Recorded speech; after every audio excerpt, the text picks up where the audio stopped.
Depuis que je me suis lancé en business, s'il y a une chose qu'on entend le plus, c'est que comment avoir du financement. Les banques ne financent pas. On est jeune, on a des projets, mais on n'arrive pas à avoir du financement. Mais ça, c'est une chose. On ne donne pas à ceux qui n'ont pas. Je répète, on ne donne pas à ceux qui n'ont pas. Si par exemple, vous, en marchant dans la rue et que vous voyez un mendiant, si vous lui donnez quelque chose, ça va être au moins 50 francs ou 25 francs.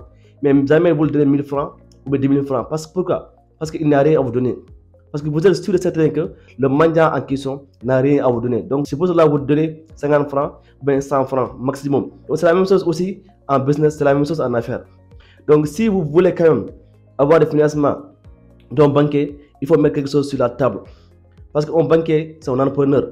Il n'est pas là pour aider, lui, il est là pour gagner de l'argent. La première source de financement d'un projet, c'est l'épargne. C'est-à-dire, si vous voulez quand même avoir du financement rapidement pour lancer votre projet, c'est d'épargner. Il y a trois choses sur lesquelles on peut se baser pour pouvoir avoir du financement. Premièrement, il faut des garanties. Deuxièmement, il faut avoir un apport. C'est-à-dire, par exemple, si vous avez besoin de 10 millions, vous avez au moins 4 millions, ou bien avoir un business model. Donc, si vous ne pouvez pas avoir de garantie financière, si vous n'avez pas un apport qui est conséquent, il faut au moins avoir un business model. Comment vous allez faire pour gagner de l'argent? Donc, inutile de pleurnicher, inutile de rester là à se lamenter, parce qu'une banque aussi mesure le risque.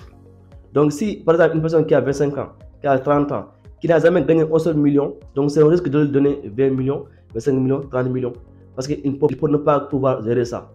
Donc, il faut être crédible. Si vous voulez avoir du financement, il faut être crédible. Parce que si vous n'êtes pas crédible, même si vous avez un meilleur projet au monde, on ne peut pas vous financer en fait. Donc, trois choses qu'il faut. Premièrement, il faut des garanties financières, c'est-à-dire des garanties solides et que vous n'avez pas. Deuxièmement, il faut avoir un apport qui est conséquent. Maintenant, si tout cela vous n'avez pas, il faut avoir un business model. Il faut savoir comment faire pour gagner de l'argent avec votre projet. Et pour cela, il faut vous lancer. Il n'y a pas d'autre chose. Donc, lancez-vous dès maintenant. Donc, faites tout pour au moins faire quelques ventes, pour pouvoir avoir au moins une base de données clients solide. Et ça, au moins, une fois devant le banquier, vous pouvez dire que moi j'ai des clients, mais le problème c'est que je n'ai pas les moyens pour pouvoir produire plus. Et là, au moins, il va pouvoir soit vous prêter, soit associer à vous. Parce qu'une fois de plus, on ne donne pas à ceux qui n'ont pas. C'est comme ça en Europe, en Asie, en Amérique. On ne donne pas à celui qui n'a pas. Donc, une fois que vous allez savoir cela, il faut quand même faire tout pour pouvoir au moins proposer quelque chose. Parce que c'est des négociations. Et pour pouvoir gagner une négociation, il faut apporter quelque chose. Parce que vous ne pouvez pas gagner une négociation sans rien en fait.